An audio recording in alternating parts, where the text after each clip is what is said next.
Guys, അങ്ങനെ Dhurandhar 2 the revenge കണ്ടിട്ട് വന്നിരിക്കുകയാണ്. സിനിമയെ പറ്റി പറയാനാണെങ്കിൽ അയ്യോ എൻ്റെ പൊന്നെ, എന്തൊരു വയലൻസ് ആയത്. അയ്യോ, വയലൻസ് കാണാൻ പറ്റുന്നവർ മാത്രം ഇത് പോയി കണ്ടാൽ മതി കേട്ടോ. ഇനി സിനിമയെ പറ്റി പറയാനാണെന്നുണ്ടെങ്കിൽ കിഡ്ഡു ടോപ്പ് നോച്ച് ഫിലിം. എന്താ പറയുക, ഞാൻ വിചാരിച്ചു ശരിക്കും എനിക്ക് ദുരന്തർ ഫസ്റ്റ് നല്ല രീതിയിൽ ഇഷ്ടപ്പെട്ടിട്ടുണ്ടായിരുന്നു. അപ്പൊ അതിന്റെ എക്സ്പെക്ടേഷനിൽ എത്തുമോ ഇല്ലയോ എന്നൊക്കെ. പക്ഷെ പൊളി സിനിമ. ഇത് ശരിക്കും തിയേറ്ററിൽ കാണേണ്ടുന്നൊരു സിനിമ തന്നെയാണ്. ടൈം ഡ്യൂറേഷൻ പറയാനാണെന്നുണ്ടെങ്കിൽ ഏകദേശം 4 മണിക്കൂറുണ്ട്. അതും എനിക്ക് ടെൻഷനായിരുന്നു, 4 മണിക്കൂറൊക്കെ എങ്ങനെ ഇരിക്കും എന്നുള്ളത്. പക്ഷേ സത്യം പറയാലോ, സമയം പോയതറിഞ്ഞില്ല. ഇങ്ങനെ പടപടേന്നാണ് സിനിമ ഇങ്ങനെ പോകുന്നത്. രൺവീർ സിംഗിന്റെ അഭിനയം, അയ്യോ എന്തൊരു സ്വാഗാ മനുഷ്യന്. എനിക്ക് ഭയങ്കര ഇഷ്ടപ്പെട്ടു രൺവീർ സിംഗിനെ. ദുരന്തറിൽ എനിക്ക് ഫസ്റ്റ് പാർട്ടിലും ഇഷ്ടമായിരുന്നു. ഇതില് അടിപൊളി. എനിക്കൊന്നും പറയാനില്ല.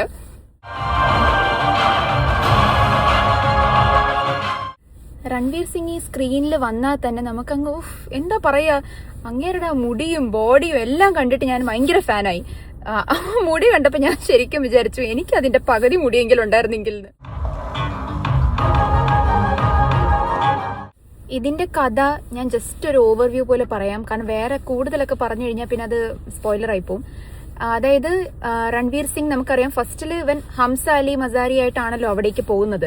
അപ്പൊ ഇത് ഇവിടെ തുടങ്ങുന്നതെന്ന് വെച്ചിട്ടുണ്ടെന്നുണ്ടെങ്കിൽ ശരിക്കും ജസ്കിരത് സിംഗ്, അവൻ ഇന്ത്യയിലായിരുന്നപ്പോൾ ജസ്കിരത് സിംഗ് അവിടെ എത്തിയപ്പോൾ എങ്ങനെ ഹംസ അലി മസാരി ആയി എന്നാണ് കാണിക്കുന്നത്. അതായത് ജസ്കിരത് സിംഗിൽ നിന്ന് അങ്ങോട്ടേക്കുള്ള ട്രാൻസിഷൻ, അതാണ് ശരിക്കും കഥ സ്റ്റാർട്ട് ചെയ്യുന്നത്. പിന്നെ അങ്ങോട്ടങ്ങൊരു പോക്കാണ്. ഇടയ്ക്ക് ഞാൻ വയലൻസിന്റെ കാര്യം പറഞ്ഞപ്പോഴാണ് തല വെട്ടിയിട്ട് ആ തല കൊണ്ടിട്ട് പന്തുരുട്ടി കളിക്കുന്ന പോലത്തെ സീനൊക്കെ ഉണ്ട് കേട്ടോ. അമ്മാതിരി വയലൻസ് ആണ്. അയ്യോ, പിന്നെ ഫസ്റ്റിലുള്ള എല്ലാ ക്യാരക്ടേഴ്സും ഏകദേശം എല്ലാവരും ഇതിലുണ്ട് എക്സെപ്റ്റ് അക്ഷയ് ഖന്ന, കാരണം അക്ഷയ് ഖന്ന അതിൽ മരിച്ചുപോയല്ലോ. പിന്നെ അർജുൻ റാംപാലാണ് മെയിൻ വില്ലൻ. അതൊക്കെ പോയി നിങ്ങൾ കാണുക, കാരണം ഞാൻ കൂടുതലൊന്നും പറയുന്നില്ല. പിന്നെ മാധവൻ ഫസ്റ്റിൽ അധികം റോൾ ഉണ്ടായിരുന്നില്ലല്ലോ, പക്ഷെ അതിന്റെ വിഷമൊക്കെ ഇതിൽ തീർത്തിട്ടുണ്ട്. പിന്നെ ആരാണ്, സഞ്ജയ് ദത്ത് ഉണ്ട്, സാറ അർജുൻ ഉണ്ട്. സിനിമയിൽ ഉടനീളം ട്വിസ്റ്റാണ് കേട്ടോ. Especially second half full twist ആണ്. നമ്മൾ ശരിക്കും ഇത് പ്രതീക്ഷിക്കത്തില്ല. നമുക്ക് ഭയങ്കര സന്തോഷം വരും കേട്ടോ ഇത് കാണുമ്പോൾ. അതിലൊരു സീനുണ്ട്, ശരിക്കും അത് കാണുമ്പോഴത്തേക്ക് നമുക്ക് ആടറ്റ് ഓർമ്മ വരും. ഞങ്ങളൊക്കെ അത് ഓർത്തിട്ട് ഭയങ്കര ചിരിയായിരുന്നു തിയേറ്ററിൽ. ആകെ ഒരു പോരായ്മ എന്ന് വെച്ചിട്ടുണ്ടെന്നുണ്ടെങ്കിൽ ഫസ്റ്റിലെ സോങ്സ് ഒക്കെ അടിപൊളിയായിരുന്നില്ലേ, പക്ഷെ ഇതിൽ നമുക്ക് അങ്ങോട്ട് അത്ര കണക്ട് ആയില്ല. പാട്ടുകളുണ്ട്, പക്ഷെ എന്നാലും ഫസ്റ്റിന്റെ അത്ര അങ്ങോട്ടൊരു ഇതായില്ല നമുക്ക് ശരിക്കും. അതാണ് കുറച്ചെങ്കിലും ഒരു ഡിസപ്പോയിന്റിംഗ് ആയിട്ട് തോന്നിയത്. അതർവൈസ് സിനിമ മൊത്തത്തിൽ അടിപൊളി. എല്ലാവരും തിയേറ്ററിൽ തന്നെ പോയി കാണുക. വയലൻസ് അത്യാവശ്യം നല്ല രീതിയിലുണ്ട്. അപ്പം അത് പ്രതീക്ഷിച്ചിട്ട് പോയാൽ മതി. 4 മണിക്കൂറുണ്ട് ഏകദേശം സിനിമ, പക്ഷെ സമയം പോകുന്നേ അറിയത്തില്ല. അപ്പോൾ നിങ്ങളും ദുരന്തർ 2 കണ്ടവരാണെന്നുണ്ടെങ്കിൽ ഉറപ്പായിട്ടും കമന്റ് ചെയ്യണേ. നമുക്കിനി അടുത്ത വീഡിയോ ആയിട്ട് കാണാം.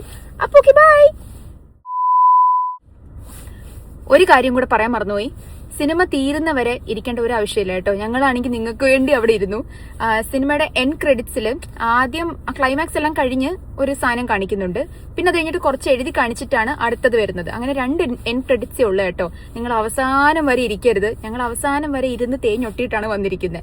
അപ്പോൾ അത്രേ ഉള്ളൂ കേട്ടോ. ബൈ.